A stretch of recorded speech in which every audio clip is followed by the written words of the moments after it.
श्री कृष्ण ने कहा है, अगर तुम्हें किसी ने दुखी किया है तो बुरा मत मानना। लोग उसी पेड़ पर पत्थर मारते हैं जिस पेड़ पर ज़्यादा मीठे फल होते हैं। अंत काल में जो मनुष्य मेरा स्मरण करते हुए देह त्याग करता है वह मेरी शरण में आता है। इसलिए मनुष्य को चाहिए कि अंत काल में मेरा चिंतन करे। यह सच बात है कि भूल करके इंसान कुछ सीखता है, परंतु इसका यह मतलब नहीं कि वह जीवन भर भूल करता रहे और कहे कि हम सीख रहे हैं। कृष्ण कहते हैं, इस जगत में मनुष्य भौतिक वस्तुओं का भोग कर सकता है। अगर वे चाहे तो सब कुछ छीन सकते हैं, मनुष्य कुछ भी नहीं कर सकता। स्वार्थ से रिश्ते बनाने की कितनी भी कोशिश करें वो कभी नहीं बनते, और प्रेम से बने रिश्तों को कितना भी तोड़ने की कोशिश करें वे कभी नहीं टूटते। क्रोध से भ्रम पैदा होता है, भ्रम से बुद्धि व्यग्र होती है। जब बुद्धि व्यग्र होती है तब तर्क नष्ट हो जाता है, जब तर्क नष्ट होता है तब व्यक्ति का पतन हो जाता है। आत्मा ना तो जन्म लेती है, ना कभी मरती है, और ना ही इसे कभी जलाया जा सकता है, ना ही पानी से गीला किया जा सकता है। आत्मा अमर और अविनाशी है। अगर व्यक्ति शिक्षा से पहले संस्कार, व्यापार से पहले व्यवहार और भगवान से पहले माता पिता को पहचान ले तो जिंदगी में कभी कोई कठिनाई नहीं आएगी। विषयों का चिंतन करने से विषयों की आसक्ति है, आसक्ति से इच्छा उत्पन्न होती है और इच्छा से क्रोध होता है, क्रोध से सम्मोहन और अविवेक उत्पन्न होता है। कृष्ण कहते हैं, जैसे प्राणी अपने पुराने कपड़ों को उतार कर फेंक देता है, नए को धारण करता है, उसी प्रकार एक आत्मा पुराने शरीर को त्याग करके नया शरीर प्राप्त करती है। तुम उसके लिए शोक करते हो जो शोक करने के योग्य नहीं, और फिर भी ज्ञान की बातें करते हो। बुद्धिमान व्यक्ति न जीवित और न ही मृत व्यक्ति के लिए शोक करते हैं।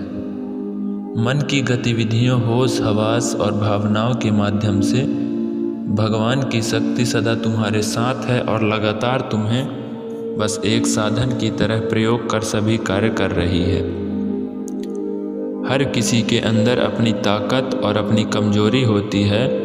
मछली जंगल में नहीं दौड़ सकती और शेर पानी में राजा नहीं बन सकता, इसलिए अहमियत सभी को देनी चाहिए। धर्म युद्ध में कोई भी व्यक्ति निष्पक्ष नहीं रह सकता। धर्म युद्ध में जो व्यक्ति धर्म के साथ नहीं खड़ा रहा, इसका मतलब है वह अधर्म का साथ दे रहा है, वह अधर्म के साथ खड़ा है। अगर कोई मनुष्य हमारे साथ बुरा कर रहा है तो उसे करने दो, यह उसका कर्म है और समय उसके कर्म का फल उसे ज़रूर देगा। लेकिन हमें कभी किसी के साथ बुरा नहीं करना चाहिए, क्योंकि यही हमारा धर्म है। गीता में श्री कृष्ण कहते हैं कि मनुष्य को कभी भी अहंकार नहीं करना चाहिए। अहंकार मनुष्य से वह सब करवाता है जो उसके लिए सही नहीं है। अंत में यह अहंकार ही उसके विनाश का कारण बनता है। इसलिए जीवन में जितना जल्दी हो सके अपना अहंकार त्याग दें। परिवर्तन ही संसार का नियम है। श्री कृष्ण कहते हैं कि जो अच्छा हुआ, जो हो रहा है वह अच्छा हो रहा है, जो होगा वह भी अच्छा ही होगा। तुम्हारा क्या गया जो तुम रोते हो, तुम क्या लाए थे जो तुम खो दिया, तुमने क्या पैदा किया था जो नष्ट हो गया, तुमने जो लिया यहीं से लिया, जो दिया यहीं पर दिया। जो आज तुम्हारा है कल किसी और का था, परसों किसी और का हो जाएगा। गीता के अनुसार मनुष्य को अपने दिमाग पर पूरा नियंत्रण रखना चाहिए। यदि हम इसे नियंत्रित नहीं रख सकते तो हमारा अपना दिमाग एक दुश्मन की तरह काम करता है।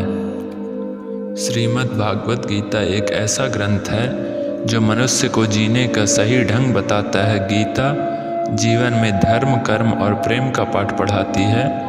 श्रीमद् भागवत गीता का ज्ञान मानव जीवन में और जीवन के बाद के जीवन दोनों के लिए उपयोगी माना गया है। गीता संपूर्ण जीवन दर्शन है और इसका अनुसरण करने वाला व्यक्ति सर्वश्रेष्ठ होता है। श्रीमद् भागवत गीता में भगवान कृष्ण के उपदेशों का वर्णन है। जो उन्होंने महाभारत युद्ध के दौरान अर्जुन को दिए थे।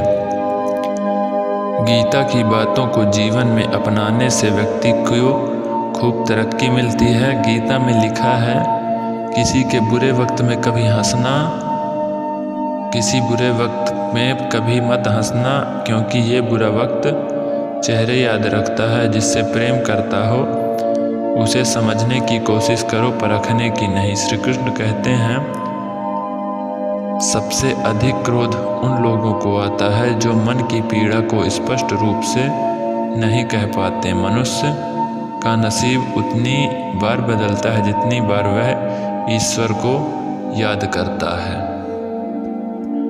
भगवान श्री कृष्ण ने महाभारत की रणभूमि में अर्जुन के मन में धर्म और युद्ध के बीच चल रहे द्वंद्व को गीता के उपदेशों के माध्यम से समझाया है। उन्हीं उपदेशों को समझने से वर्तमान के समय में भी व्यक्ति सफलता हासिल कर सकता है।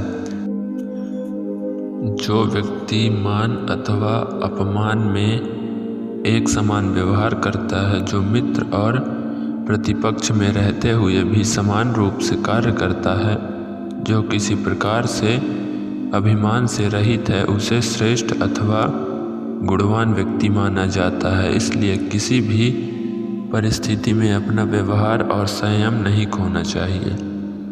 अगर गौर करें तो हम पाएंगे कि भगवान श्री कृष्ण का पूरा जीवन मैनेजमेंट की प्रयोगशाला जैसा है। कुरुक्षेत्र में दो सेनाओं के बीच खड़े होकर भारी तनाव के समय उन्होंने अर्जुन को जो ज्ञान दिया वह दुनिया में श्रेष्ठतम है।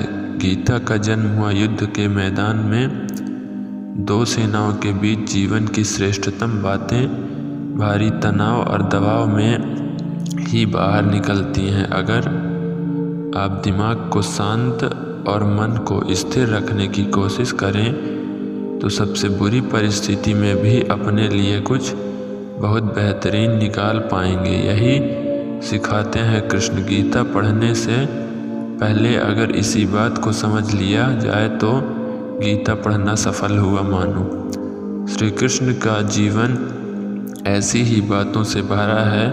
ज़रूरत है नज़रिए की। उनका जीवन आपके लिए माइथोलॉजी का एक हिस्सा है मात्र भी हो सकता है और आपका पूरा जीवन बदल कर रख देने वाला ज्ञान भी। यह हमें तय करना है कि हम उनके जीवन से लेना क्या चाहते हैं। श्री कृष्ण मात्र कथाओं में पढ़े या सुने जाने वाले पात्र नहीं, वह चरित्र और व्यवहार में उतारे जाने वाले देव हैं। वह हमें सीख देते हैं कि कभी अगर आपको जीवन में स्थितियों पर रोना आए तो एक बार श्री कृष्ण की जीवनी पर नज़र जरूर डालें। रोना बंद कर देंगे आप।